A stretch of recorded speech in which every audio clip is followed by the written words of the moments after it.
So Manav is one of those people which has worked very, very closely with Facebook for their, your preferred partner program. So they've literally worked with 400 plus specifically e-commerce and D2C brands in India, right, towards structuring campaigns for helping them scale on Facebook, right?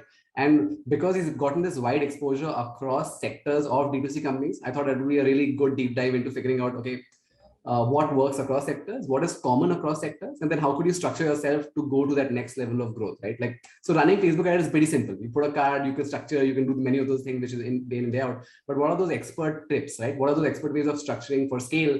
And how do you think of them strategically is what today's session is around. So that being said, a round of applause for Manav, and Manav, stage is over to you. Thanks. Thank you, Sharad. Thank you for the introduction, and hello, everyone. Just give me 1 second. I'll just share my screen. Give me a minute. And you guys are able to hear me? Yeah, perfect.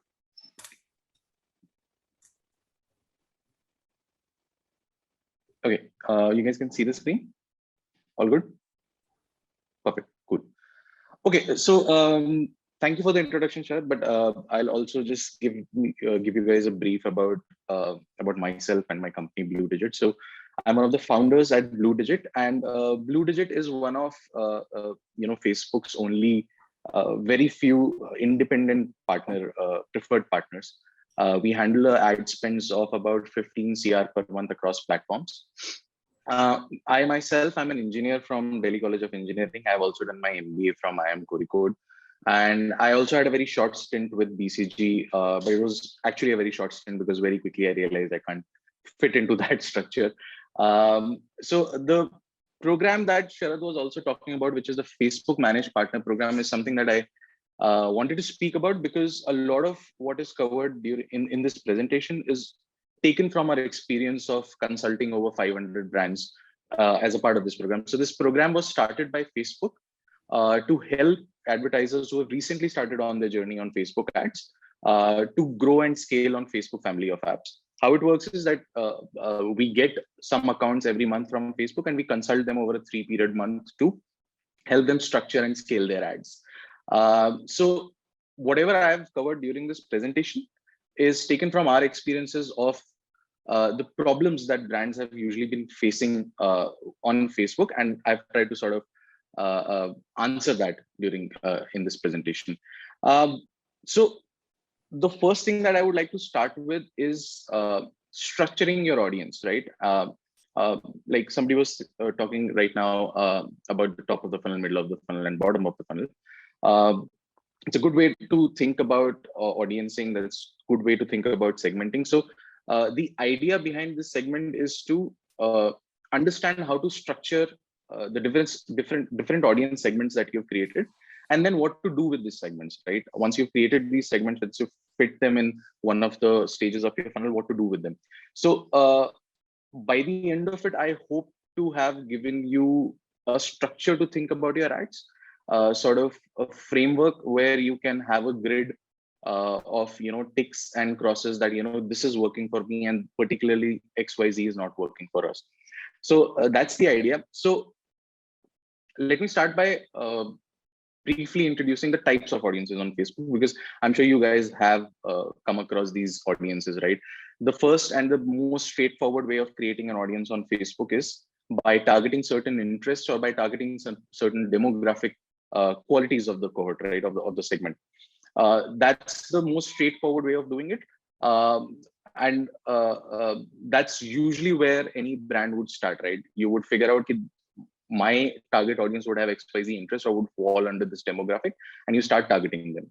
The second type of audience on Facebook are custom audiences, and these custom audiences are something that you start generating once you start doing some sort of activity on Facebook. So custom audience can be a cohort of people who have interacted with your videos, who have interacted with your content on Facebook or Instagram, or who have visited your website or have added to carts, things like that. And then there is an extension of custom audiences, which is lookalike audiences, where what Facebook does is that if you have given Facebook a custom audience set, let's say people who have added to cart in the past 30 days, Facebook creates a larger cohort of audience, which essentially is similar to the people that have added to cart, but now is a larger set, because you might only have a limited amount of people who've added to cart in the past 30 days, but their lookalike will be a larger set, and that gives you a lot more leeway into doing or running larger spends on this audience. So before I get to the structure that I want to talk about, the most common strategies that I've seen advertisers begin with, right? The initial few months when somebody starts advertising, they follow one or the other of these strategies. One is that you're running conversion campaigns on a broad interest-based audience, right? Because that's the first audience that you can create on Facebook, and you want to get conversions, which is absolutely fair. You want to drive ROS. So you're running only conversion campaigns on a broad interest-based audience. The second type of strategy that we've seen is still only running conversion campaigns, but now there is another layer added to it, which is a layer of custom audiences. So of past purchaser custom audiences, of not past purchaser, but custom audiences of people who added to cart or have visited the website. These are the most common custom audience set that people would create and start running conversion campaigns on them. Again, to begin with, it's not a bad place to begin with, because in the beginning, you would want to get in some conversions in order to scale further, right? And the third common strategy that we've seen is there is a traffic or awareness ad running on a broad interest-based audience or a lookalike audience, and there are conversion campaigns running on custom audiences. Again, I'm not sort of demeriting any of these strategies. The only thing is, and most commonly the problem that is faced with these strategies is that after a point, these strategies don't scale. You know, the Facebook funnel starts failing after a point. You start seeing a dip in ROS. All the success that you might have gathered in the beginning, you start, you start feeling cheated by Facebook on that. But how to tackle that is what we are going to talk about next. You know, how to make this a little deeper and make this a little more sustainable is what we are going to talk about next. So the structure that we are going to discuss is a structure which is based on the user's journey with respect to your brand. When you're talking about top, middle, or bottom of the funnel, all of this is based on the user's journey with respect to your brand. Where is the user in his journey with respect to your brand is what you need to think about when you're structuring your ads. Because that is what will help you decide what do you want to say to him, right? Like all of you must have heard about this, or must have spoken about it, discussed about this in the breakout rooms as well. Top of the funnel is an audience set which is essentially unaware of the brand.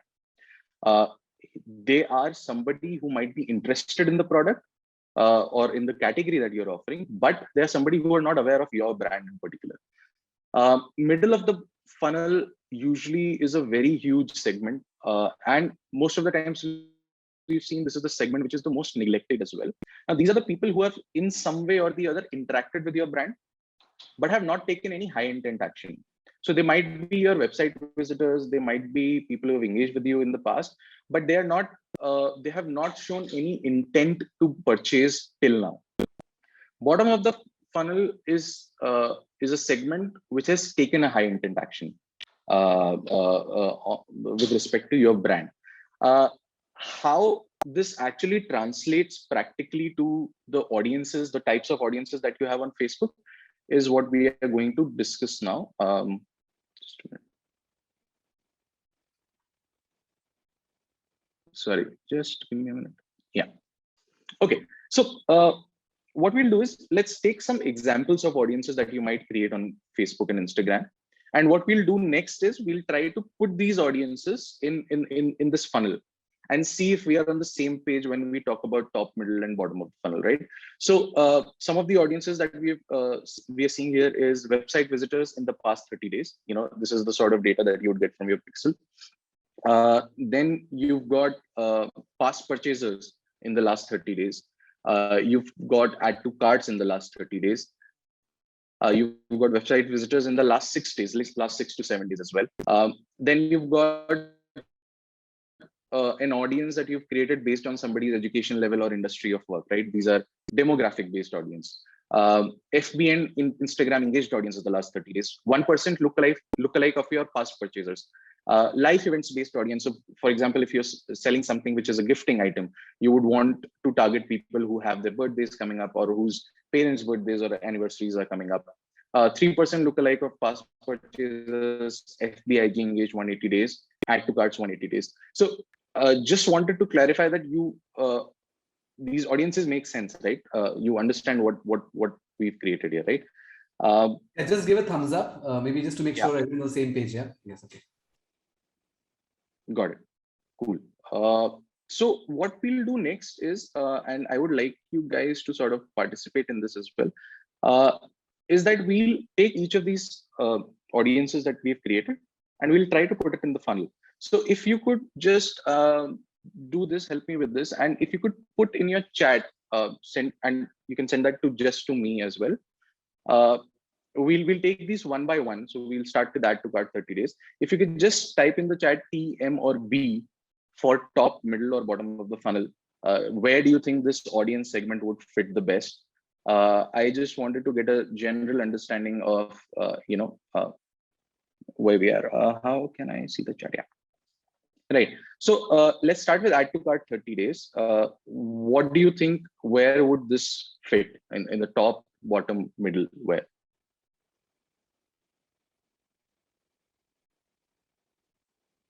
Bottom.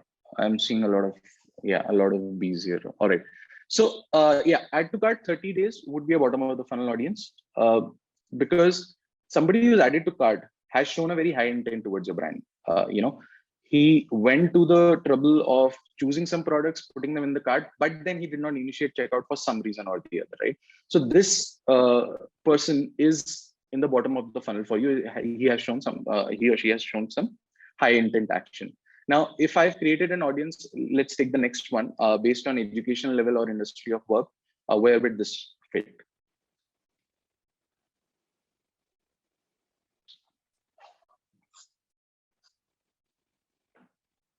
Right. So again, a lot of you are saying top of the funnel, which is again correct. If we have created an audience which is just based on education level or industry of work, we have no idea whether or not he or she is aware of our brand, right? There is no interaction with the brand in the past at all. So yeah, obviously this will fall under top of the funnel. Life events based audience, where would this fall? What are your guys' thoughts?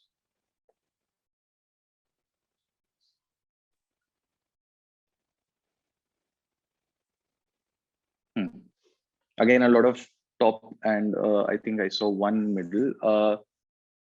Again, this is again an example of a top of the funnel audience, because simply because they've not had any interaction with your brand yet, right? Right now, you're targeting people based on some of their attributes. There is no relation to the brand yet. So yeah, this will again fall under top of the funnel. And add to cart 180 days. Where would this fall?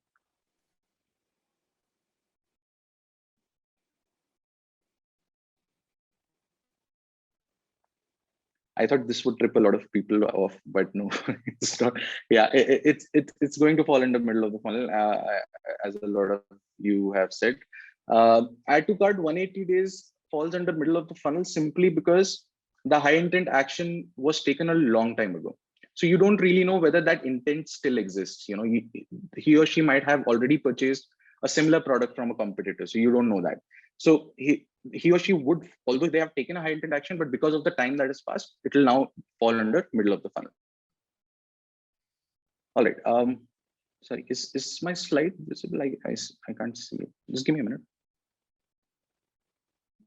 Okay, working. All right. Website visitors, 6 days. All the website visitors who have visited your website in the past 6 days, bottom, middle, or top?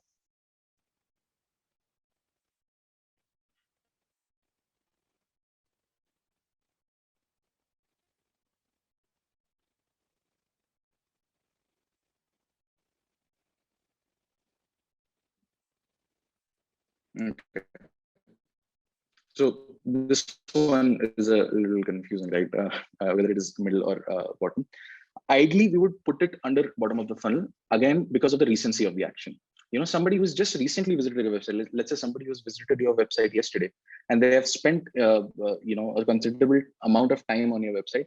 Right now, I would want to treat them as somebody who can convert immediately. You know, bottom of the funnel is people who have shown some intent, who have shown strong enough intent to get converted very quickly. So somebody who's recently visited my website, I would want to treat him as bottom of the funnel. So at least there is a 6-day window where I'll target him with ads which are meant for bottom of the funnel, right?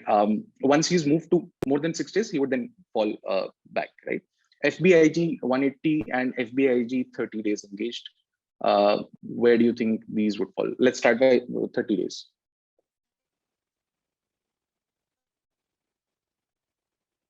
Yeah, this was a comparatively easier one. So yeah, okay, I skipped one. Yeah, if anybody who's engaged with your Facebook or Instagram posts in the past 30 days or 180 days would fall under middle of the funnel, right? Because they have interacted with your brand. They're definitely aware of the brand, but they haven't shown any high intent action. So hence, I would ideally put them under middle of the funnel. Okay, now these last 4 audience sets, these are a little tricky because none of these audience sets individually can be put under any of the 3 stages. It's very important to actually exclude something from here before you can put it somewhere, right? So past purchasers, 30 days, for example, where would it fall for you? And I would not want you guys to put your answers for this particular one, because this depends largely on your purchase cycle, right? If you have a product where the demand for your product again might arise in 30 days, let's say you're selling a subscription medicine, right? You're selling a medicine pack which only has 30 capsules for 30 days. Then somebody who has purchased in the past 30 days would be in your bottom of the funnel, because right now they will have a need to buy your product again. But for somebody, where the product would last longer, ideally, I would not put this under bottom of the funnel. I would ideally put them under middle of the funnel and keep engaging with them so that I can drive some repeat purchases. But I would not start pushing them for buying right now, because they might still be using the product that I've sold the last time. Okay, website visitors 30 days.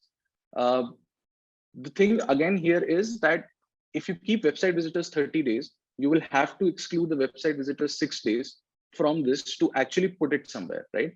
If you're just using website visitors 30 days, and ideally, I would, for example, put this in the middle of the funnel. But until unless you have subtracted the website visitors 60 days, excluded those guys from this, this audience would be a mix of middle and bottoms, right? So hence, once you've excluded the recent visitors, website visitors 30 days or even longer would fall under middle of the funnel, and you would want to engage them further to drive conversions. Okay, 1% lookalike and 3% lookalike of past purchases. I just want you guys to put into the chat, what audience set do we have to exclude from this set to fit it somewhere in the funnel? What needs to be excluded from this set?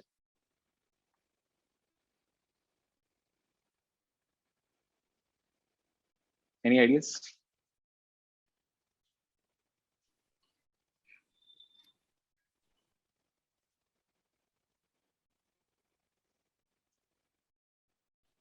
Okay. Right. So yeah, I got a few answers, right? So the most important thing to exclude from these audience sets is the set of past purchasers. Because once when Facebook is creating a lookalike of your past purchases, there is a high probability that people who already purchased would also be targeted under this. So it's very important that you create a lookalike of your past purchases, but exclude the past purchases, because you don't want to bombard them with top of the funnel communication, right? So that was the thing with these audiences. So yeah, this was a small exercise that I wanted to do with all of you to get a feel of whether we are on the same page. But yeah, from what I could see, you were more or less right in terms of where all of these audiences go.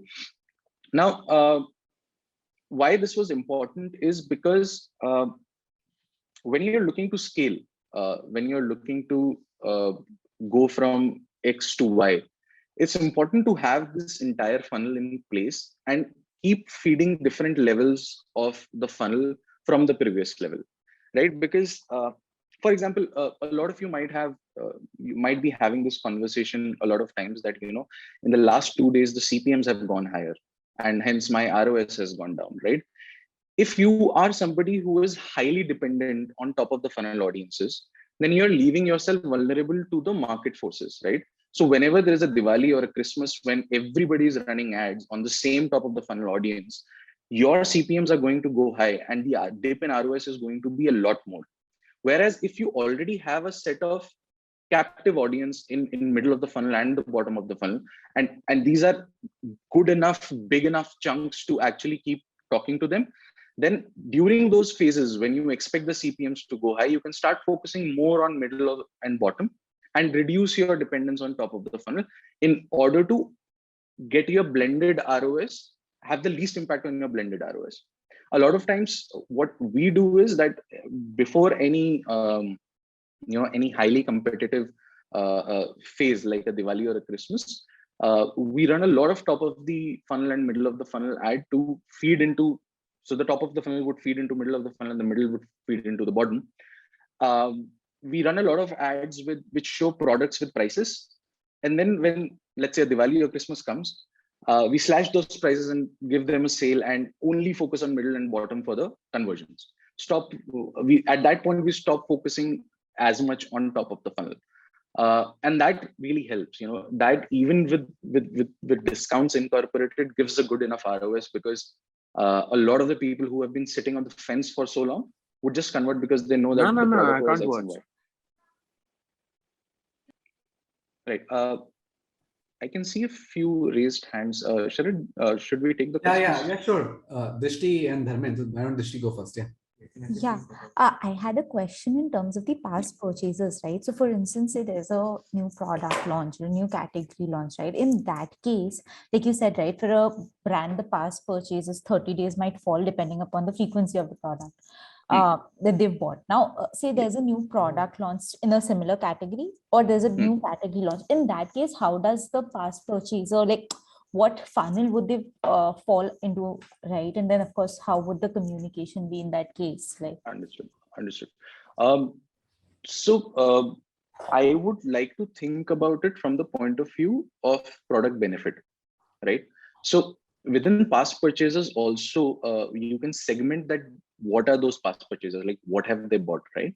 yeah. So if you have that segmentation, so if you know that the product that you've already sold to them has X benefit, and the new product that you've introduced in the same category has similar benefit, so ideally this guy is not going to go for this new product right now, right? He's already using something and he would first want to see how this is performing for me.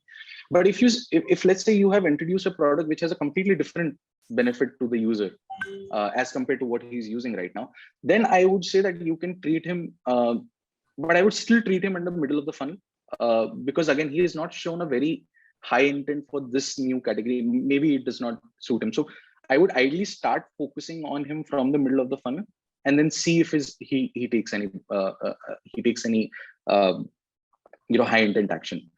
Past purchasers at the bottom of the funnel makes the most sense when you're targeting them at the right time, when you're targeting them at the point when you think they would have the intent to buy this product again, which is based on the frequency of the use of the product. Got it. Oh, thank you. Yeah, there's one more question. So basically, I wanted to ask on, let's say when we are running ads for website visitors 30 days or any of those category. So do we remove all the options? For example, let's say anyone who has engaged with our Facebook page, past buyers and website visitors in past 6 days. And not just for that particular audience, but for other audiences as well. Because what we have seen, at least in my testings, has been if we, let's say, cut down in the custom audience, if we put more than 3 or 4 factors, right, then the CAC ends up being higher for that audiences, versus if we give it a bit more. But then the second problem arises is we are targeting the audience, let's say engagers, right, in even if they are website visitors in the past 30 days, right, and in one ad set, and then we are targeting the same engagers in another ad set. Essentially, you are paying for the same people to see twice. So how do have you solved it? Like Yeah. what do you suggest? I would say a rule of thumb would be to exclude higher intent from lower intent, right? And also related in some way or the other. So from a website visitor 30 days, I would remove website visitors 6 days because दोनों ने action same लिया है, but website visitors 6 days का I would say the intent is higher. I would also exclude past purchases from this because वो already purchase कर चुके हैं, they should not be targeted in this, right? I would not, for example, exclude add to carts from this, right? Because वो add to carts हुए हैं, but so website visitor 30 days में से मैं वो audiences exclude करता चला जाऊंगा जो I feel are higher intent than website visitors 30 days, would fall under a different मतलब would be are closer to purchase than website visitors 30 days, but I would not talk about FB or IG engagers here. इस audience में से मैं FB But IG even engagers if let's say in this case also, like website visitor 30 days में हम add to cart मान लो remove नहीं कर रहे, and then we are separately also running for add to cart past 30 days. Right. So there will be some percentage of audience that some will be percentage overlapping. of audience overlap हमेशा होगा, जो कि actually Facebook as a tool also provides you to see that how much overlap is there, right? Correct. So you keep that overlap within 20%, it's fine. If it is going higher than 20% is when you'll have to figure out why either you want to merge both these audiences and then run a larger campaign, or you want to see that which sets you would have to exclude to bring this down to again 20% levels. So audience overlap hoga, but if it is within 20-25%, it's fine. That much will happen. And secondly, some amount of repeat view or a frequency of view is anyways required before a purchase would happen, right? So it's like 20-25% ka overlap is something that we'll have to live with. Okay, understood. And do you ideally have you also seen कि अगर ज़्यादा आप restriction डाल देते हो वो एक audience में तो वो बढ़ जाता है. It's a straightforward logic that if the audience set is too small, then Facebook does not have enough people to reach out to try for purchase, right? मतलब in a very unit economic type of sense, अगर if I talk about Facebook algorithm, once you give them a cohort, right, it will start reach out.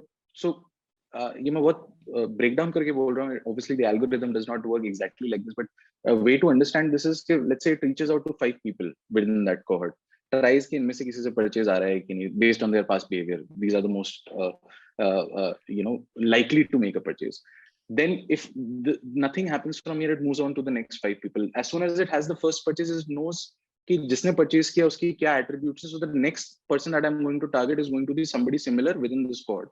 But if the cohort is very small, right, and it is not able to get enough conversions, enough signals to understand कि pattern क्या बन रहा है, then your CACs will go up because now it is also shooting in the dark, right? If you've not given the algorithm enough space to perform, both in terms of audience size and in terms of budgets, then the algorithm is also shooting in the dark. So we are not basically able to take advantage of the artificial intelligence that Facebook has. So that's what happens when you have a very small audience set. No, we have seen that with even let's say broadly like 5% lookalike also. Then also if we put more restrictions, like then we have seen that. Also another question to that is just a follow-up. Do you like in the same campaign, let's say for middle of the funnel, do you suggest to put all your different audiences, or do you suggest different campaigns for it? So for example, I would put FBIG engaged 180 and 30 days within the same campaign, but website visitor 30 days would be a separate campaign for me, right? Because okay. I don't want the ad sets to compete between each other also, because I don't want FBIG 180 days would be a larger audience set, right? So वहाँ पे हो सकता है CPMs and CPCs हमें cheaper आ रहे हो, तो Facebook will start prioritizing this ad set over the website visitors 30 days, whereas we know that website visitors 30 days से there's a higher probability to get a conversion. So होगा ये कि by the end of it we'll be getting a lot of traffic, will not be getting enough conversions because हमने एक दूसरे से compete करा दिया इनको. So similar audience sets, FBIG 180 days 30 days एक साथ चल रहे हैं, it's fine, but website visitors then अलग चलेंगे. Add to cart 180 days. A different campaign altogether, different ad set. Campaign. Got it. Any other questions at this point, or we can move forward? Okay.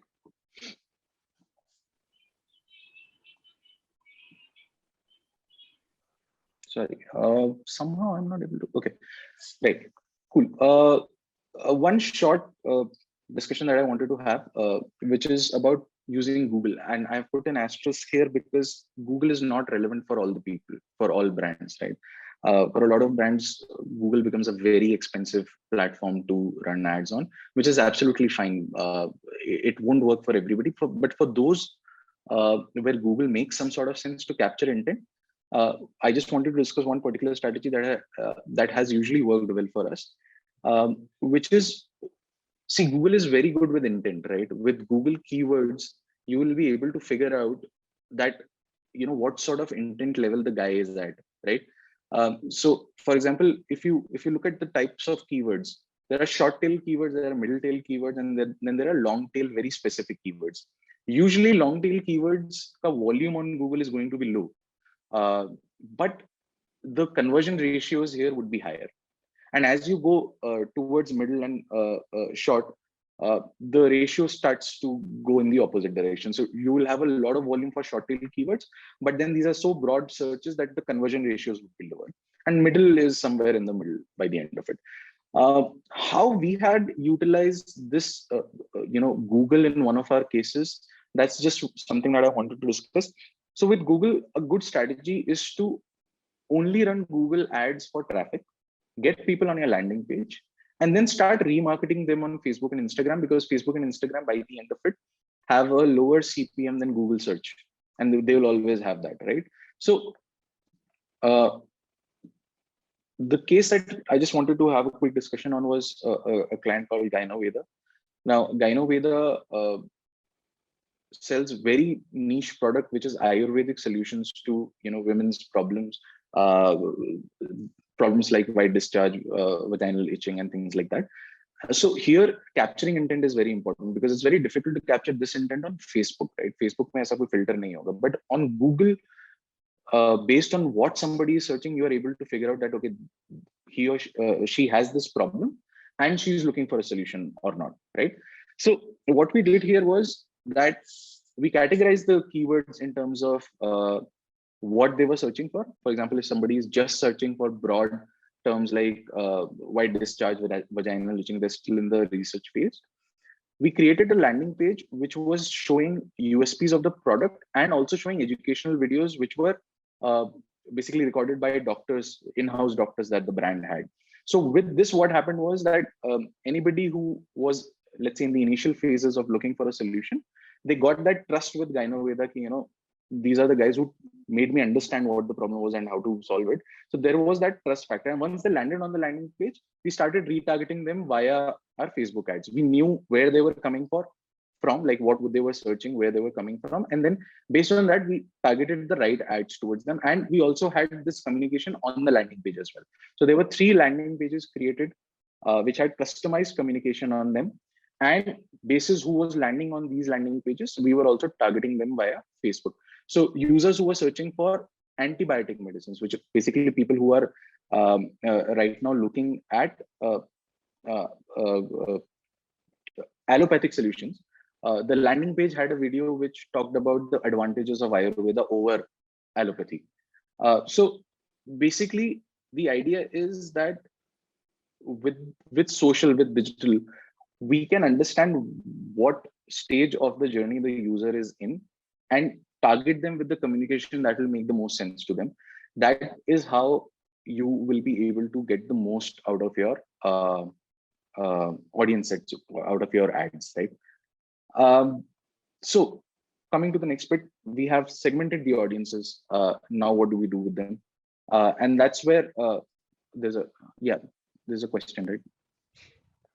Hi, Manav. One question on the previous Google ad bit. So here you would run search keyword ads with a website traffic intent. Yeah. Is it? Okay. Yeah. Got it. Thank you. So there were no campaigns on search which were running for conversions, because conversions on search come out to be very expensive. traffic is still a little bit cost effective, right? Got it. Thank Yeah. you. So as I was saying, once you've segmented the audience and you have created this funnel, the next most important step is to have the right content mix and target the right people with the right content, right? So that's what I just wanted to cover in the next section. So based on my experience, you know, content. I want to, so there's like, slides where there's like some dark screens. I just wanted to share. Maybe you want to stop sharing and share again, maybe it'll be easier. Oh, okay. Okay, I'll do that.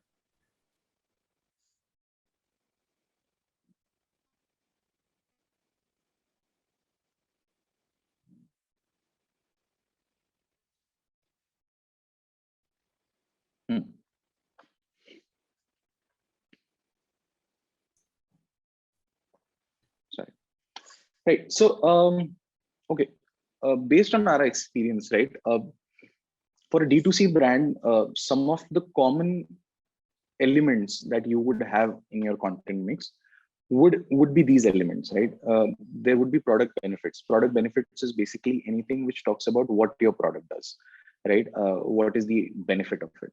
Product USPs is basically why or how your product works. What are the ingredients? What's the science behind it? Problem to solution is another way of presenting your product benefit, but usually these videos would start with a problem statement, so that it has a higher connect with the audience. Then you've got user testimonials, which can be static or which can be video. Static would be something like a screenshot of an Amazon review with the star rating and things like that. And a video user testimonial would be where somebody is actually standing and talking about the product, and it's a very organic sort of setting. Another type of content could be displaying the range of products that your brand has, which basically tells the user that if not for this, I can go to the brand for XYZ as well. Then there are offers, coupons, or sales related targeted creatives which are targeted at a very particular audience segment. And finally, there's also there can also be content around ease of use, which are basically product demos, or even talking about how easy it is to use our product as compared to the you guys are able to see the screen, right? I just got a pop-up. Yeah, we're able to see the pop-up is there on the top, sometimes coming going, but it's okay. Achha, okay. All right. So the last one I was talking about is how easily the product can be assimilated in their lifestyle, right? How easy it is to use your product. Again, I wanted to do a quick activity just to get a sense of what sort of content mixes you guys already have. This is a self-assessment for you guys to do. You guys would have some sort of a content mix, right? If you do, if you could just have a quick thought and just calculate the score for yourself.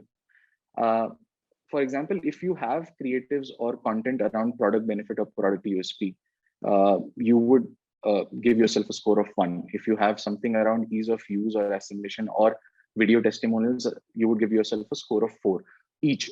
For example, ease of use, if you have ease of use and user testimonial videos, then you would give yourself a score of 8. The scoring is, to be honest, based on our experience of how commonly do we find these elements in brands' content mixes, right? Usually all the brands do start with product benefits and product USPs, but user testimonials in a video format is something which we rarely see. We've seen this in brands, but not a lot of brands. So this scale is based as that. So if you guys can just take 2 minutes and do this quick activity and give yourself a score and just share the scores with me. I just wanted to get a feel of where you guys as a cohort would be in terms of this content mix.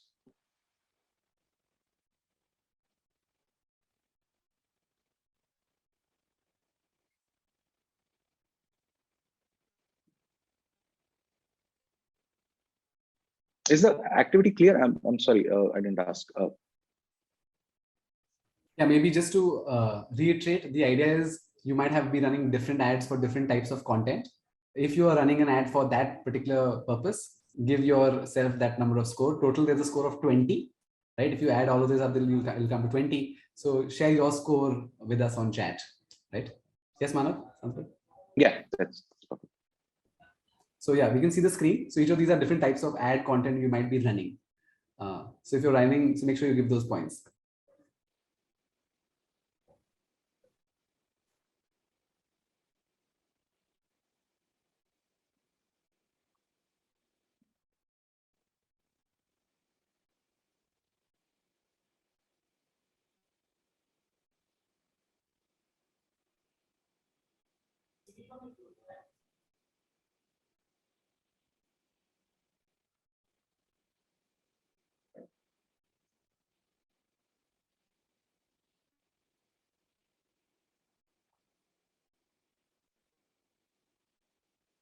Don't know is also an answer, by the way, if you don't even look at your Facebook account, which you should be looking at, but if you're running Facebook. So, but we want to see everyone's numbers here.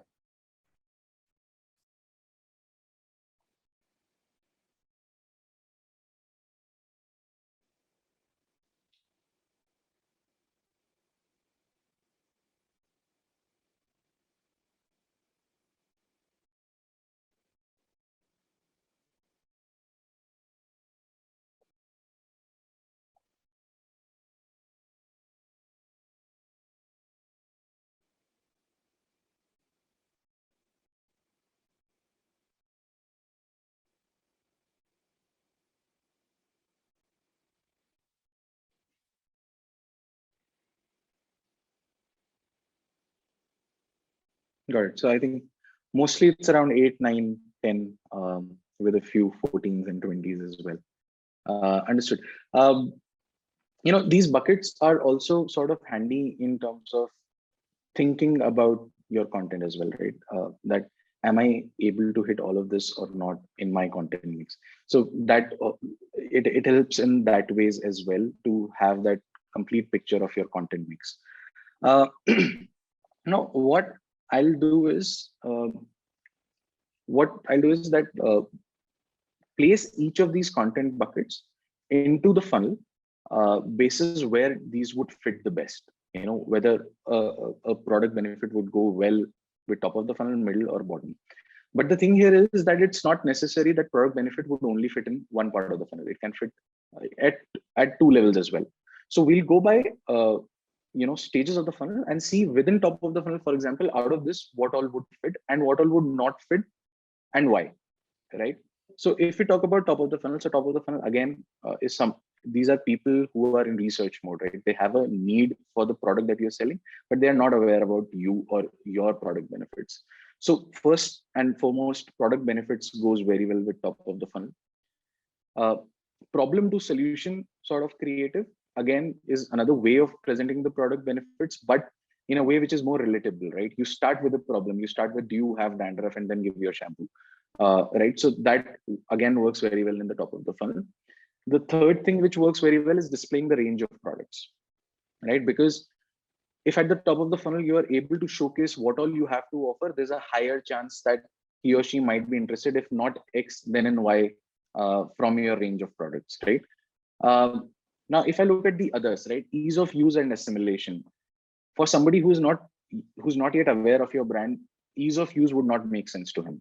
Product USPs or how your product works again would not make sense, because first he needs to know what your product does before they would come to why or how of it. User testimonials usually are a trust building activity. So again, would not fit on the top of the funnel because they have not yet interacted. Trust is a later question. And obviously you would never want to start with an offer or a coupon for somebody who has just interacted with your brand for the first time.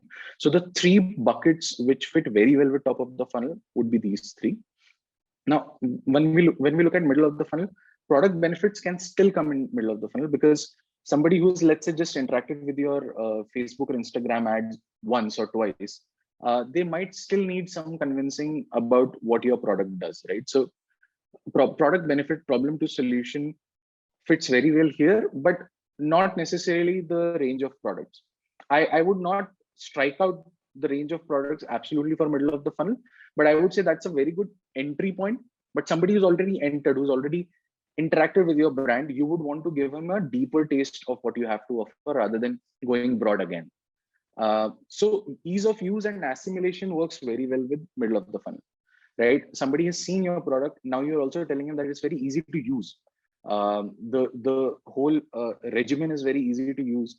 That becomes very comforting for somebody who's already interacted with your brand. Product USPs, basically how or why your product works. Why is it different from others? What is the science behind it? Very well for middle of the funnel, because they already know about your brand. Now they want to know what is it that you're doing differently, right? And user testimonial videos work very well. I have not put user testimonials static here because at the middle of the funnel, I would want them to interact more with me. So video format usually is the thing to go with for top of the funnel and middle of the funnel, because that's where you want to drive interactions. That's where you want to communicate a lot as well. So videos become the best format to do that on Facebook and Instagram. On the bottom of the funnel, obviously offers and coupons targeted at specific set of users is going to work very well. For example, for all the people who added to cart in the past 30 days, if I show them a customized coupon for 20% off, is a great way of getting some conversions into the funnel. Again, ease of use works well at the bottom of the funnel as well. It is just reinforcing the messaging of how easy it is to use your product, right? For example, for somebody like yoga bars, right? Ease of use is one of the primary selling points that works very well for them, both at the middle and the bottom of the funnel while we were working with them. User testimonials videos work here as well. What also works here is user testimonials, which are static format, because at the bottom of the funnel, they have shown some sort of high intent. They are at the verge of conversion, but they're still at the fence. So we will have to figure out what are the different ways of talking to them to get them to the other side, right? So have to think from the point of view of the user and try to figure out, everything that we can target them with to get them to our side, right? To get them to a conversion. So actually, I would just go through this as well. This is another framework for thinking about your content, and then I think we can take some questions. So another way of thinking about your content mix and sort of segmenting it is hero, hub, and hygiene. And we'll just go through it one by one. Hero content is basically anything which talks about what which drives awareness about your product. And there are certain examples here as well. What are the advantages of your product? What are the benefits of your product? That work very well at the top of the funnel. So your hero content, which is basically making your product the hero, work very well at the top of the funnel. Then you come to hub. Hub is basically a repository of information for the audience, talking about product demo, talking about how to use the product, talking about why the product works. All of this repository of information again would fit very well for middle of the funnel, because this is where somebody has interacted with your brand, has interacted with your brand, but needs to know more about your brand before he would convert. So all the hub content fits very well with the middle of the funnel. And hygiene is basically everything else, right? Your testimonials, your offer related creatives, all of those work very well at the bottom of the funnel. So basically there are two ways to think about this. You can fit your product based on top of the funnel, bottom of the middle of the funnel, and bottom of the funnel, or you can think in terms of hero, hub, hygiene as well, and basis that fit your creative where you want to fit them. So yeah, this was on the content bit. Again, see, the audience segmenting was very hard and fast, right? One audience segment would fall under one of the segments. With the content bit, it is going to be a little fluid, and it is going to take a little bit of experiment also to understand which content piece is working well for which audience. But what we have discussed here would be a good starting point. It would be a good starting point to have all of these elements in your content mix, and it would be a good starting point to structure them in this way. But then a lot of experiments would give you a more solid data point on what is working where.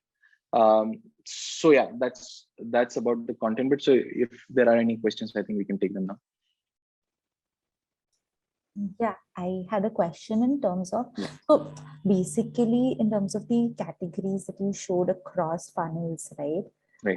So I wanted to basically understand that where really does, aspiration fall, right? So for instance, there could be something that somebody, that you're basically creating aspiration for the product, that, this is something that I really want. Somebody might not be able to understand the benefit of it, but like, just looking at it, they really want, right? Which is what you call like an impulse buy a lot of Right. times. So where really does that fall? Like probably a lot of influencer content for that matter creates a lot of aspiration. And then also what really is working these days, like are reels, right? Which again is a lot of aspirational content or content around like basically what's trending, right? Right. Which is actually impacting, I think, a lot of consumer behavior these days. And then, they sort of fall into that loop where they realize the product benefit, they fall in love with the brand and then become a repeat customer. So where does that really fall, and how does that journey look like for a customer? So I would say, aspirational content can fall under two, the top and the middle as well, right? You would be able to capture a lot of audience for the first time by using that content, but there would be a lot of people who are already into your funnel. Let's say they have come by the route of product benefits, of they have seen a problem to solution creative, and they've gotten interested. But now when they see an influencer talk about it as well, they can now take the decision that, okay, now I want to buy this, right? So ideally, I would say it can fit in both top or middle of the funnel. You would have to do a little bit of experimentation to see where it is working well, right? Where it is giving you the lowest CPCs, where it is giving you the lowest CPMs, and where is it able to drive some conversions as well, for example, right? So again, so for example, like I said, it's a little bit fluid when it comes to content because it depends on the brand as well, right? A brand like Dynoveda, which we discussed, was a very functional brand. There was not a lot of aspirational angle to it, right? So for them, how the content would be distributed would be different from somebody which is more of a lifestyle centric or lifestyle driven brand, right? So this framework here is a good starting point for sure. And I would say a lot of this would hit the mark as well. But there will still be a lot of experimentation and a lot of tests to actually give you the final solid data points that, okay, X type of content is working for this audience, right? So yeah, that's the broad take on it. Correct. And second, like I also wanted to understand completely in terms of content when it comes to video content, right? What like a lot of times you hear, like what I've tried to do and what I've seen is that you try to add a lot of trendy music, right? Or music that sort of, but a lot of times the video is on mute, like even if the person is speaking. So when it's, say, when somebody's speaking, right, you probably have a subtitle and it sort of helps you to understand what they're saying. But in case of an ad, right, which is like a simple video where, there's nothing a lot to read. So do you think that kind of content really works, or is it like? Actually, Facebook does a lot of workshops on this as well, because this is something that has been a pain point for a lot of advertisers, even bigger brands as well.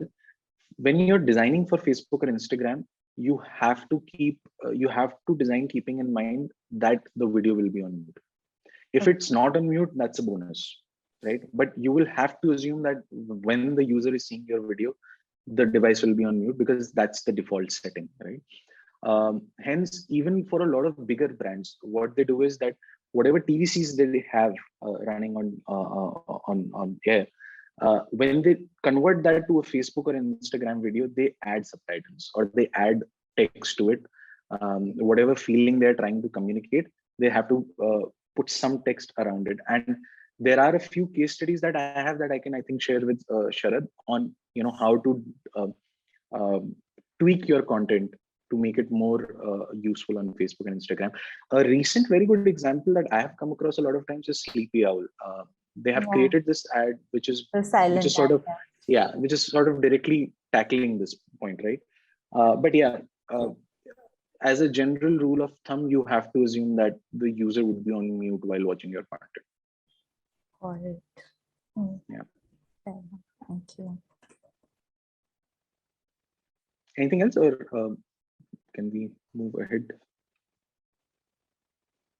So maybe Manav, can you just summarize any other questions on basically which ad content and how do you assign them to which funnel? Because remember, the idea is connecting content with the audience also as first part.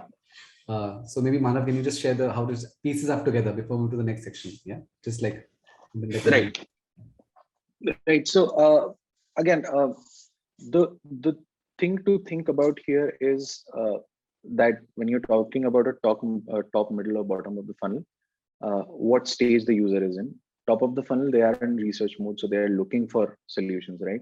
So that's where product benefit or problem to solution or displaying the range of products becomes very effective, simply because it gives them a hook, right? It gives them a hook to interact with your brand further. Somebody who's already interacted with your brand but has not shown any content, that's where you need to go a little deeper. And a little deeper on what you've already spoken about. So from product benefits, you might move into product USPs. What sets you apart? Why does your product work? And this is also the place where some amount of trust building needs to happen, and that's where user testimonials play a very good role here, especially video content, because at the top and the middle, you need to engage this audience because they have not yet shown very high intent. So video user testimonials hence become very important here, very a good way to reach out to these guys. For some sort of products, like for example, a Bodywise or a Gynoveda, they also run doctor videos at this stage because they need to create that trust into the fact that the product works. Bottom of the funnel, again, somebody sitting on the fence, they want just the right nudge to convert, right? They have shown some very high intent. They have either added to cart or initiated checkout or recently visited your website. So this is where a lot of times offers work really well, customized coupons for somebody, and the content needs to be in that tone as well. You are just one step away from, let's say, Flawless Hair. Here's a 20% discount to help you reach there.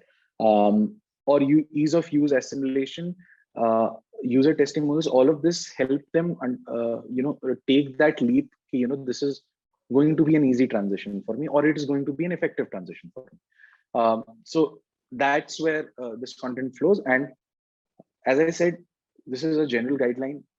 With respect to content, each brand would have a different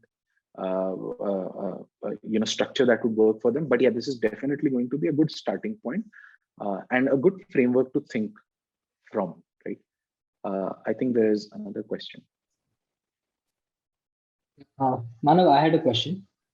Just wanted to check this, the funnel strategy works. I understand it works very well when the customer it's a high involvement product. So customer has to think over it before buying, so that there are multiple touch points and then you convince him or her to buy. But for us, we are into healthy snacks, which is more like an impulse kind of a buy. You don't think a lot whether you want to buy a peri peri beetroot chips or want to skip that. Right. So does funnel strategy works also? Because I understand we have worked with Yoga Bar and similar companies who are also into some kind of impulse, if we call it that way. Yeah. So what has been your experience there? See, like I said, right, in the beginning as well, there are a few strategies that most brands start working with, right? Where you start with a top of the funnel ad, run conversion campaigns on that, and get good conversions, good ROAS as well. In our experience, what we have seen is that even with a product like a Yoga Bar, which is sort of an impulse buy, which is sort of, if you target people who are interested in health, show them the right communication, you might expect a lot of conversions from there itself. After a point when you're looking to scale is when you will start facing problems with the strategy. In the beginning, and for especially Yoga Bars, for example, or even for your product, it will work well for a very long time. But there will be two drawbacks to it. One, you will be very open to market variations. जैसे ही दिवाली आएगी, CPM बढ़ेगा, top of the funnel automatically expensive हो जाएगा. You won't be able to do anything about it. Second, after a point, because there is not a lot of audience segments working, there is not a lot of different communication pieces working, there's not a lot of different ways that we've reached out to the audience, it's going to become stagnant after a while. And that's what we've seen. Usually this depth of funnel and this depth of content funnel as well helps to scale, because even if one part of the funnel starts failing, there will be others to supplement it in the meanwhile while you're fixing that part, right? Plus, what also happens with the funnel is you have a very in-depth segmentation of the audience, right? If you think in terms of a grid, right? So you have on the rows, you have a segmentation of audiences based on top, middle, and bottom. On the columns, let's say I have the types of content that I'm running on these audience sets, right? So basis this grid, you know which content, you have this grid to think of. Whenever there is a trouble, whenever you face some sort of trouble in your ads, you can go back to this grid and see which are the campaigns which are failing for me. This particular audience set, when I'm running X content, this is not working out. Whereas on the same audience, when I'm running Y content, this is working very well. So you will be able to figure out कि यहाँ tick लग रहा है, यहाँ cross लग रहा है. These are the things that I need to change and figure out a new strategy. These are the things where I can sort of double down.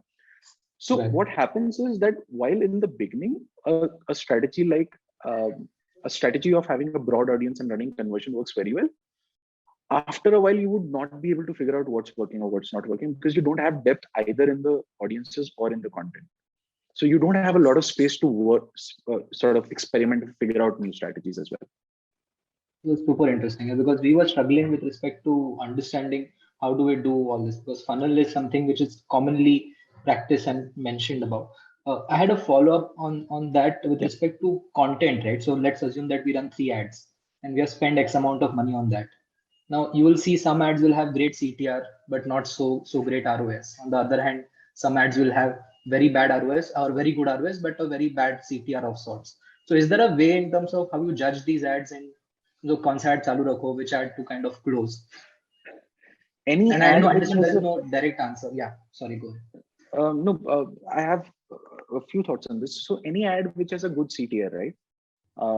It is a good ad to draw the audience in, right? So this sort of a creative should work very well on the top of the funnel. Don't run any conversion ads on this, right? Don't try to force Facebook to drive conversions from this. This is an ad which is acting as a very good hook, maybe not a very good trust building creative, but a very good hook creative. So put it on top of the funnel. Any ad that is giving you good ROS, which is that influx ROS, most of them are converting because of this ad, is going to work very well for retargeting.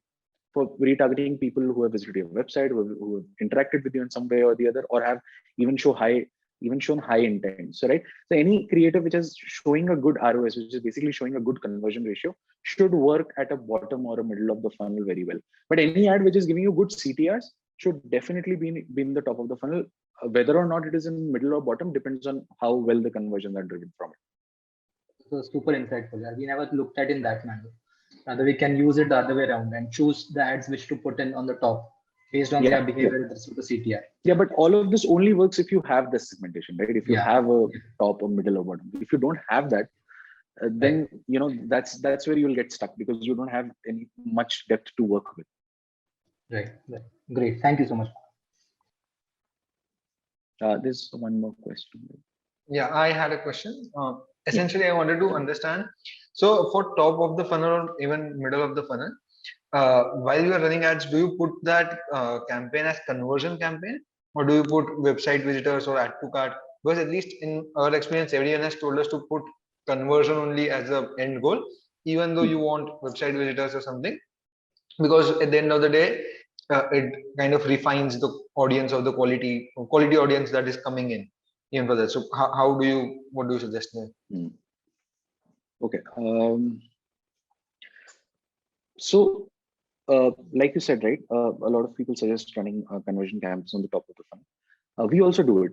We do it in the very beginning of the journey of a brand. Why? Because you take a broad audience, you start running conversion campaigns, you'll start getting some conversions. These are the low-hanging fruits. These are the people which Facebook was able to quickly figure out that they will convert, and you see some conversions coming from them also. What happens here is that you are able to now populate your bottom of the funnel. You've got a set of past purchases, and that too at a good cost, because बहुत broad audience थी, उसपे हमने बहुत सारे creatives चला के we were able to get this, right? Now you have a bottom of the funnel. What you can do is you can create a lookalike audience of this past purchasers and again run a new campaign, both for traffic and for conversion, and see what is working out well. See, when it comes to objectives, when it comes to creatives, testing is important. Ideally, top of the funnel may, I would start with conversion campaigns, create some sort of cohort of past purchasers, now create new lookalike audiences based on these past purchasers. But now the next top of the funnel campaign that I'm going to run, I'm going to start with a traffic conversion, because see, by the end of it, a conversion is a higher intent objective. Traffic is a lower intent objective. Facebook will always give you lower CPCs, will give you higher CPAs, right? So when you're scaling, you would want to start with a lower intent objective, get as many people into the funnel as possible, and then start segmenting them out at the middle of the funnel. Most of the brands in the beginning, as I said, neglect middle of the funnel, whereas middle of the funnel acts as a very good filter for you to figure out which audience segment from the top is by the end of it giving me conversions.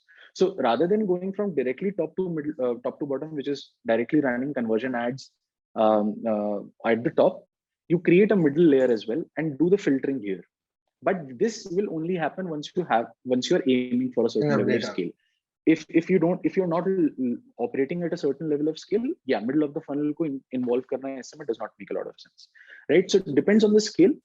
But once you are operating at scale, I would say derive traffic, derive video views from top of the funnel, filter out, do your segmenting or screening at the middle rather than at the top. Understood. So, yeah. Understood. And just another thing separately. So we were spending anywhere about, let's say, 10,000 a day, and then from there we started spending, let's say, 14,000 a day. But then we started seeing a decent amount of drop in ROAS, and then we even tried, let's say, to 20,000 a day using the previous structure of campaigns that we had, right? And then we are seeing that dip continuing. So how do you suggest, like, is it normal to have a decent amount of dip, or does that mean that we have to kind of change the way we are structuring things altogether to help us scale? To give you a very solid answer, I would have to see the campaigns. But again, general एक yardstick rule के basis पे अगर बात करूँ, so there will be a certain amount of drop in ROS whenever you are scaling, and irrespective of where you are scaling.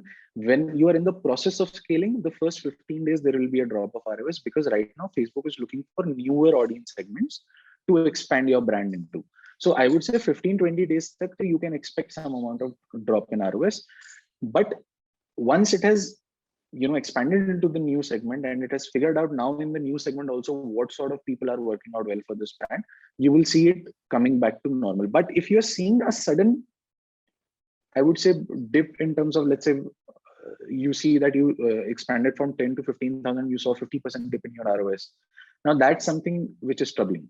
That means that somewhere or the other, either your creative or your audience is not working out for each other, right?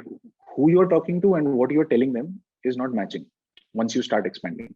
So that's when you have to start looking at newer audience segments, newer creatives, all of that. So to be honest, I'll have to see the campaigns to actually tell you what might have been going on. And ideally, let's say for scaling at this range, what would be the ideal campaign structure that you would advise that this is a good starting point for brands that are scaling? Because assuming most of us are also in that stage where we are trying to scale. 10,000 a day or 15,000 a day types when you're beginning, I would say that you can start with what I discussed in the beginning, right? The few strategies, which is you can run some conversion campaigns on the top of the funnel in the beginning to get some purchases. And you can also run conversion campaigns at the bottom, which is add to carts and initiate checkouts, but definitely there has to be conversion campaigns. You start from here. Once you have some past purchases, you create more lookalike audiences. Now start a new funnel with some traffic campaigns at the top, or some engagement campaigns at the top, while your conversion campaign at the top is still running. So the next 5-10,000 that you're investing, you invest into creating newer funnels, right? So your past funnel is still giving you purchases, that is going well, is optimizing. The new money that you've now put in, the new ad spends that you've put in, you've now put it in expanding and looking into newer audiences with some creators which have been working well for you in the past, right? with this new funnel, you will be able to see your top, middle, and bottom slowly materializing as you are growing. So that's a broad, I would say, structure. Obviously, it depends, right? Got it. Got it. Makes sense. Thank you. There's another question from Drishti, I think. No, Manav. Okay. So should we move ahead or anything else?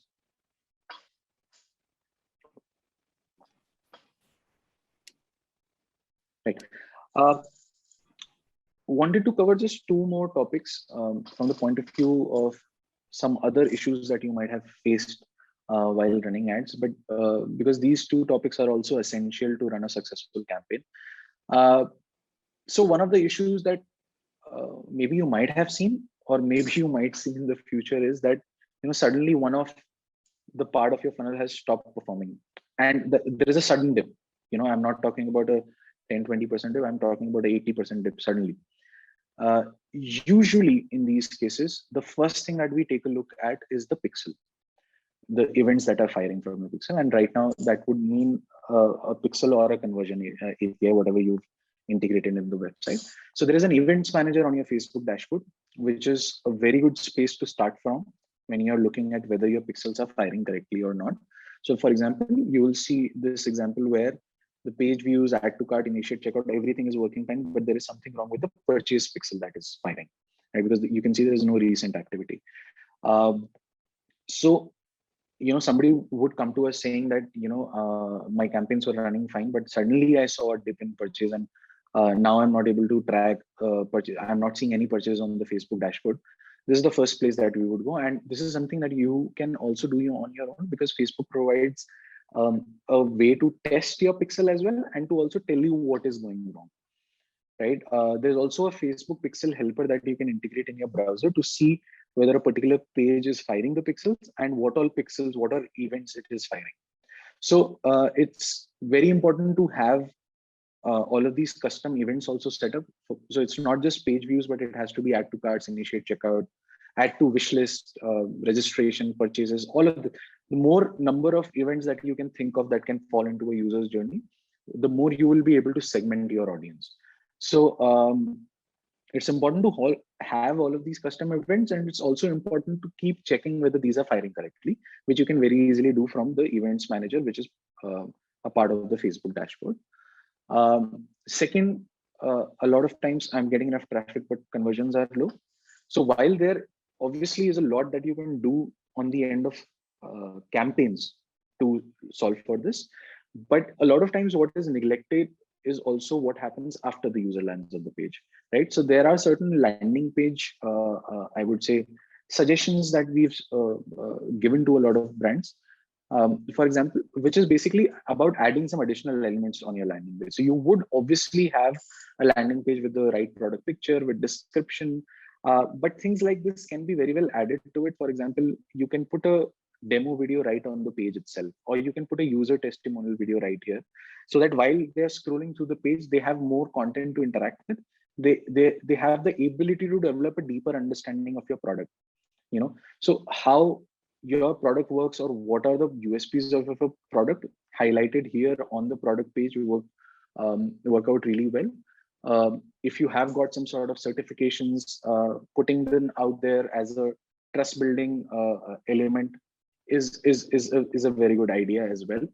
And yeah, if you can do this, which is integrate testimonials or reviews that you're getting on other platforms to your website, again, it's a very good trust building activity that helps drive conversions.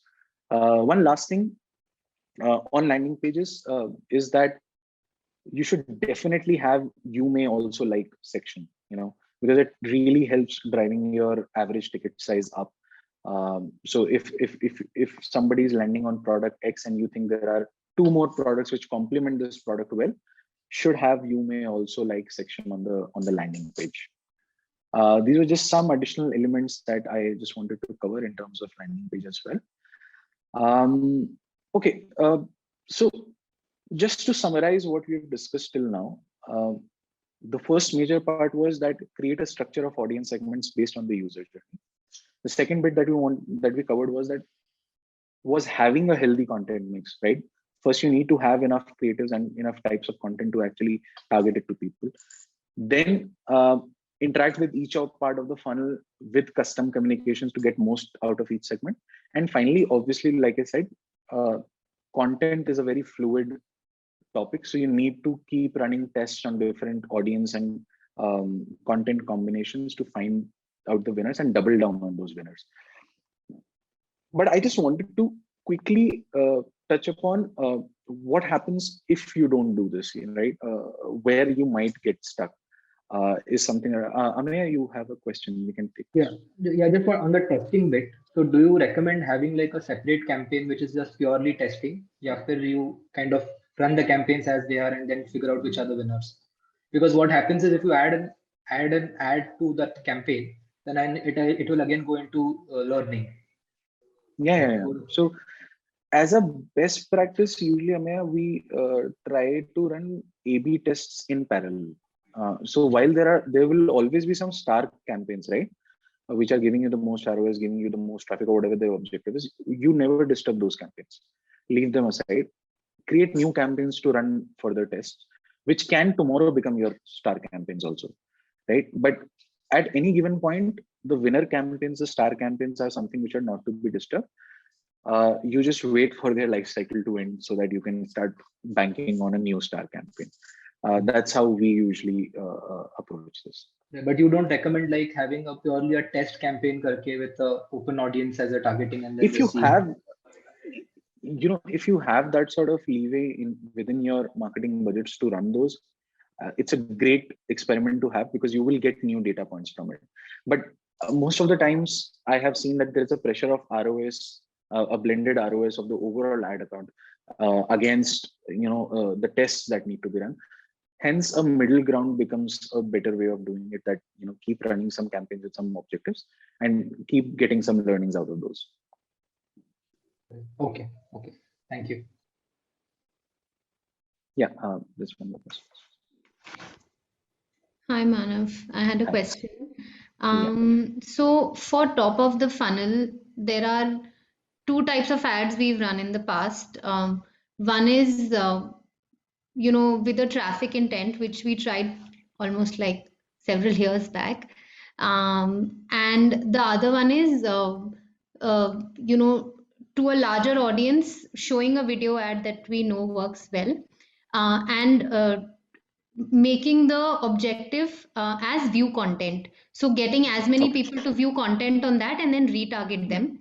The struggle that I have is like, is there a framework on how you think about whether view content is the right way to go about building the bottom funnels, or is traffic a better way? Like, is there a way to compare the two on how you think about building your funnel? I think this sort of relates to one of the questions that I think Ameya asked was, there would be certain creatives that will give you very good CTRs. There will be certain creatives that will give you very cheap cost per view, right? Right. So you will have to test those. If there is a video that is giving you very high CTRs as compared to your statics or as compared to your carousals, I would always run them that for traffic, right? Because that is there's something in that video which has a good enough hook for people to land on your website. So I would want them to land on my website instead of just watching the video. But on the other hand, there might be videos which are just giving you very good views, not good CTRs. Then let's keep that for views, right? So content in itself is a very broad topic because even within a video, what you are saying in that video will define, what will be the audience's reaction to that. For example, in my own case, the Sleepy Owl ad that I was talking about, I have watched it a lot of times. I have never clicked on it. I don't know whether they are getting good CTRs on that or not, but it's a good ad to watch for sure. I'm not very sure whether it's an ad which inspires me to go and buy the product, but yeah, it's a good ad for me to interact with it. So I don't know their backing numbers, but that's been my in fact our team's general consensus. So yeah. Got it. Thanks. Yeah. So I just wanted to take you through an example of one of the brands that we audited. This was a brand that was spending a lot, but when we audited their ad account, we saw a pattern which sort of landed them in the trouble that they were in when they came to us. So this brand came to us in October, and we sort of did an audit for the last 4 months. And I just wanted to take you through this quickly to tell you that if you don't have a funnel, right? If you don't have a funnel in place, how you can get stuck, right? They came to us in October. We went back to their campaign setup in April. We saw that there was a healthy mix of campaigns being focused on, right? There were top 4 campaigns which were running, which were giving good results as well. And the spend distribution was also sort of even. I'm not saying that it was equal, but yeah, there was a top performing, then second, then third, then fourth. When they moved to May, the top performing campaigns were sort of moved down in terms of their contribution in terms of results. There was a new campaign that they were able to figure out was giving them very good results, right? So they started spending a lot on that. And the spends, if you'll see this column, the spends start becoming skewed now. You know, the top 2 campaigns are being highlighted a lot. The rest of them, not so much. June, they came up with 2 new campaigns. The yellow one moved to third. The 2 new campaigns. Now, this campaign was giving them a balanced mix of good cost per acquisition and good scale. You know, they were able to get a lot of scale out of it. They were able to get, still they were able to keep their cost per result under control, if not the best, but under control. July, August, and September, the picture sort of turned into a way that everything that they had, they were spending on this one campaign, right? Rest, if you'll see, there are very few campaigns which are giving them any sort of results, because there are 4% contribution, 3%, 2%. Most of their results were coming from this campaign, and they were spending on this only. Their focus had become this campaign because this was giving them very good results at a good enough cost per acquisition. But come October, when they started to prepare for their Diwali campaigns, this campaign started dipping. The campaign that had been performing very well for the past 4 months, they started dipping, which is where their cost per acquisition, which started at a level of 5.6, went up to 7 and 8,000 as well. They were still getting a lot of scale from it. They were still getting a lot of volume from it, but they were not getting enough cost per results. The other campaigns that they were running, they were not focusing on it as much. There was not a lot of experiments happening there. There wasn't a lot of new creatives being tried. Everything that was happening on this top performing campaign. So when they wanted to scale on the back of this campaign alone, they were not able to do it, because it has sort of run its lifetime now. And because they had not conducted much experiments in the past 3 months, because they were so happy with what was the results coming from this campaign, they had nothing else to fall back upon right now. There was no solid data point that was collected in the last 3 to 4 months in terms of new creatives, in terms of new audience segments, in terms of what's working and what's not working. A broad audience was giving them good enough conversions at a good enough ROS, and that sort of made them complacent in terms of experimentations, in terms of trying out new audiences and content pieces. So when they were looking to scale during the Diwali period, that was the period when their ROS sort of absolutely went haywire, and there was nothing that they could do to control it as well, because they did not have a very strong funnel in terms of either audiences or in terms of the content that they have. So it's not just with brands who have recently started their journey, but we have seen this pattern even in well-established brands, that the pressure of ROS sometimes pushes them to forget the whole logic of building this campaign and just focus on the campaign that is giving them that ROS. works out well for 3 to 4 months.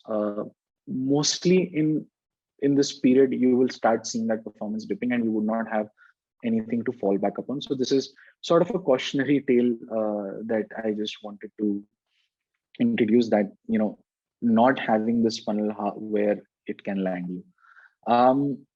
So yeah, finally, I have just created this short slide. I think this will be shared with you guys, I think. So these are some of the check boxes that you can maybe go back today and see if the campaigns, the ads that you have set up or the team has set up, does it sort of matches or does it checks all these check boxes.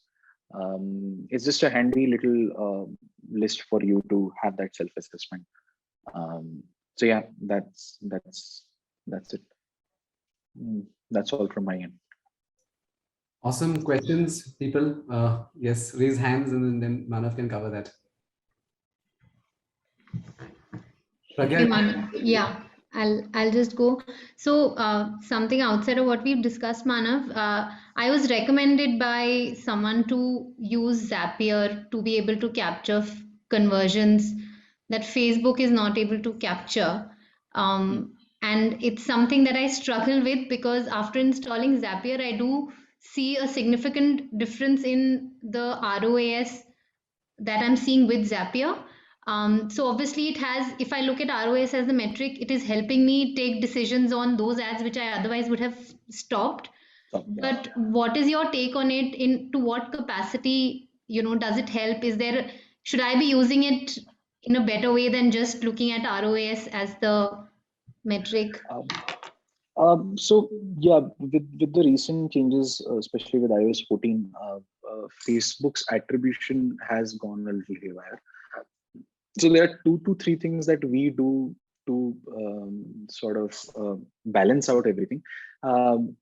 One is that along with Pixels, you should also look at integrating conversion APIs into the website, because conversion API is Facebook's way of sort of circumventing this problem of cookie blocking or data being blocked from iOS 14. A combination of Pixel and CAPI, if integrated well within your website, will give you a more accurate picture. See, if you're only relying on Pixels, I would say that you would be able to capture somewhere about 50 to 60% of the purchases that are actually happening. If you're able to have a combination of CAPI and Pixel integrated correctly on the website, that number can go up to 80-85% as well. Still, you would not be able to see 100% on Facebook dashboard. And that's where your website backend also comes in. Because with the website backend, you can see at least correlate the deltas that you are getting, right, with the different experiments that you are getting. So in our experience also, now we have started using CAPI to falling back a lot more on the website backend to analyze data rather than just Facebook dashboard. So our analysis is usually a mixture of what is being shown on Facebook dashboard plus what is shown on the website backend. Also, just to jump in, Pragya, Zapier uses conversion APIs. Zapier is just a tool to connect to APIs. Yeah. Right? So Zapier would just make it easy for you to set it up, is what it would be. Got it. Thank you. Yeah. So my question was around the attributions thing itself. Is this a similar scenario in the US and worldwide, that and how early do you think it's going to kind of come back to normal? Because if dashboard itself is unable to track what is working, what is not working, then the lookalike, retargeting, most of those things will also be kind of in a worry. Right? That's true. And to be honest, this is something that even I don't have an answer to, because we've discussed this with the Facebook team a lot of times and haven't really gotten back a solid answer on this. Right now, the thing that we are also doubling down is CAPI, because the way that it works helps you circumvent some of the problems that we've been facing with Pixel, because Pixel is something which absolutely focuses on the URL, right? Whereas CAPI works on the server end. So it's not as heavily browser and cookie dependent as Pixels. So an integration, a combination of Pixel and CAPI would help you curb down your, I would say, the delta to at least 10 to 15%. But the last 10 to 15%, when will this get resolved? I actually don't have any clue, because something we are also struggling with, and we are also figuring out new solutions every day to see how we can figure that out. So, but you would still suggest that probably the lookalike audiences and all the engagement So that we should. I would just say that try to start conversion API campaigns as soon as possible. That would start giving you more accurate data. But without lookalikes and custom audiences, Facebook will not be at its best. So even if you're only getting 50% conversions, tracking only 50% conversions, I would still say that lookalike is something that you have to. I know it will not be the best possible result, but it is something that we'll have to do with, because there's no other option. Lookalikes and custom audiences ke bina Facebook becomes a quite less effective tool, to be honest. There is a separate way to launch conversion API oriented campaigns, is it? Is it a different? You have to first integrate conversion API. What I'll do is I'll also share some literature on this with Sharad. That will help. Because I think this will be very relevant for Sure. all of you. Yeah. No, absolutely. Thank you. Hi, Manav. Thank you for your presentation. I had one question. So, you know how you spoke about a lot of people having a funnel, which is mostly like conversions based, which is also like our structure right now. So like, what is the first, step towards, broadening the funnel that we should take, because we can't change the entire thing right away, and it's like really scary. No, and then you reach a saturation, I would, so even, for example, I'll give you an example. So even when we onboard a new account, right? Irrespective of whatever they've been doing earlier, we never disturb the campaigns or the structure that was working well, because that is the start campaign. Something is going right there. We should not disturb that. The best way to go about is to start parallel funnels within the same ad account.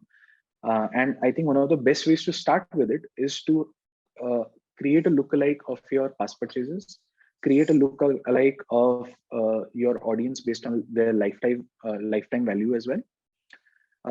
Take these two audiences, start a top of the funnel ad with either traffic or video views objective, and then let it flow from there. But you will have to devote some budget to this, which will definitely disturb your ROS numbers a little, but that's up to you, that how much you want to put into this, because this is sort of an investment into the future.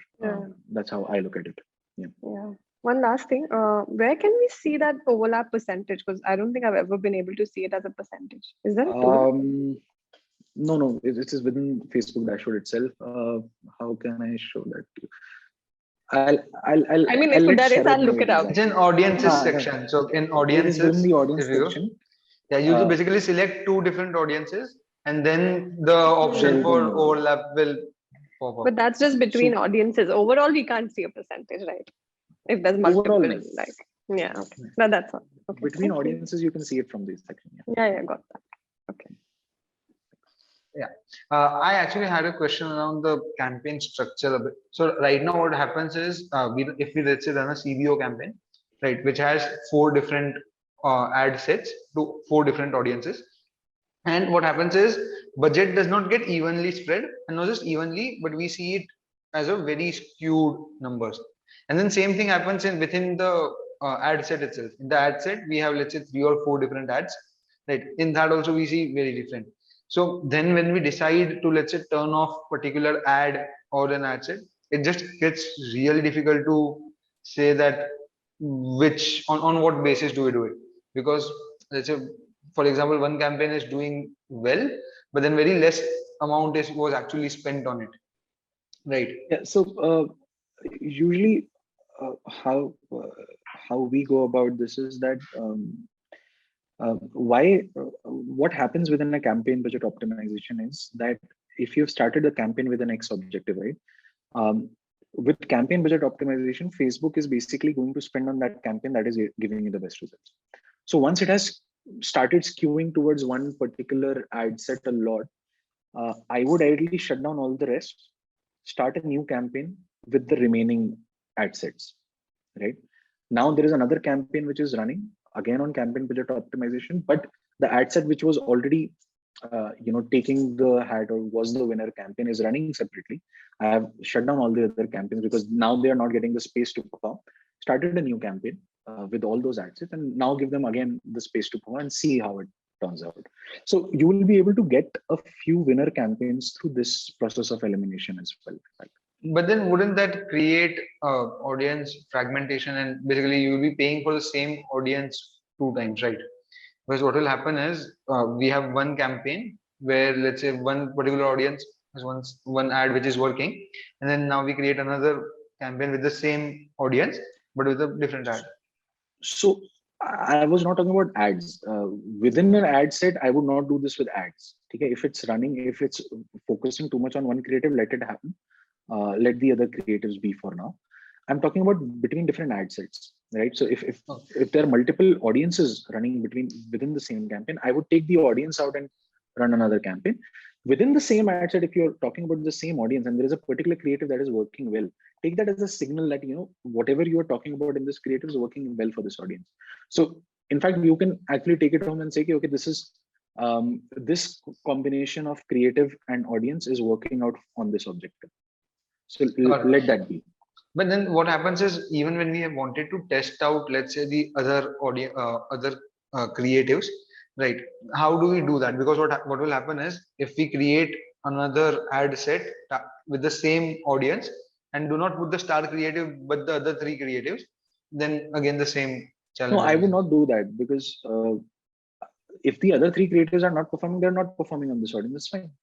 I'll take another audience, put these 3 or maybe all the 4 creatives, and see whether the same result, whether I get the same result in the next audience set as well.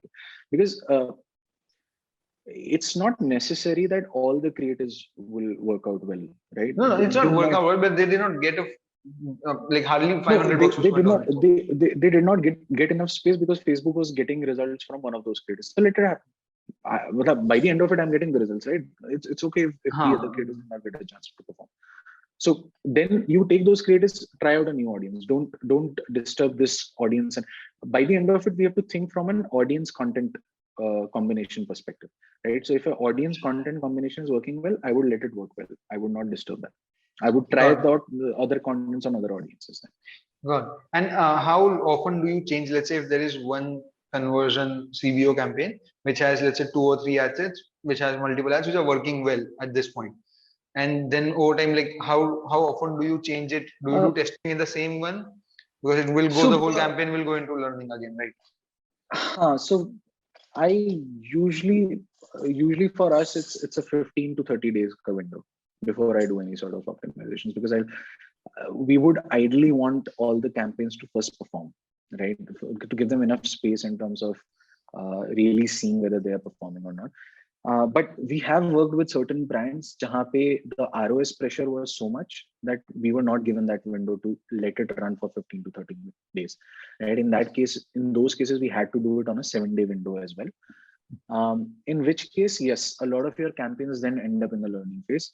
But so you have to choose, right? Either you are okay to spend some money and let the campaigns run, or then you're okay to spend some money and let it flow in the learning phase. So that's a decision as a brand that you will have to take, and maybe try to sort out a balance there. Got it. The learning limited bit is really a big thing, is it? Because people keep saying that events hone, but money is burning, and you will wait for the events to happen. So, but have you seen on a very macro level that learning phase se bahar nikalne ke baad they actually start performing and stuff? Yes, learning phase mein jab tak campaign rehta hai, it is never at its most optimized state. One small hack might work out for some of you is that if a campaign is not coming out of learning phase for a particular objective, right? Try shifting the objective one step down, right? So maybe instead of running this campaign for conversions, try running it for initiate checkouts for a while, right? So you might see that suddenly it is out of learning phase because initiate checkouts bahut aa rahe the, conversions nahi aa rahe the. So initiate checkouts aa gaye, ye out ho gaya. Now this campaign is giving you a lot of initiate checkouts. Let it run for initiate checkout to run a new campaign for retargeting these guys who had initiated checkouts, but now you are running a bottom funnel ad for these guys. So just a hack that's a lot of time works actually. Just shifting it one step down. And I'm not saying that necessarily you have to go from conversions to initiate checkouts. You can go to add to carts as well. So that gives you a good enough space to sort of optimize both the levels. Okay, awesome. I'll have to jump in. So first, Manav, thank you so much for your time for this session. It was really, really eye-opening for a lot of us in the cohort. And you really did justice to the idea of, like setting up your stage for scale, right? Like we all have run Facebook ads, but when I discussed with you, right, like we had this thought around, ghar ko theek banana pada, right? You have to get your foundations right. And this is some of those sessions that helps you get it right. So I hope that's a takeaway for a lot of you guys. It's also when you work with either an agency or with your team, right? Make sure what metrics you want to monitor with them, and when you're discussing with them, what topics you should be talking about, right? Like the ideas, you might not be running a lot of this individually yourself, but to monitor them, these are the certain key facts that you should be, holding control of. So that being said, Manav, we basically have a way of saying thanks. So everyone who's here just turns on their video, they unmute themselves. So whoever's not unmuted, please do. And Manav, you can join us in this process. It's pretty simple. We do a countdown between 3 to 1, and then we say go team at the end. So the way we do that is, sorry. We put our hands up in front, right? And then we do a countdown of 3. So I can hear everyone with me. 3, 2, 1. Go team. Go team. Go team. Team, everyone. Thank you so much, Manav. Thank you, Manav. Thank you, Manav. Everyone have a good weekend. Manav. Thank you. Thank you.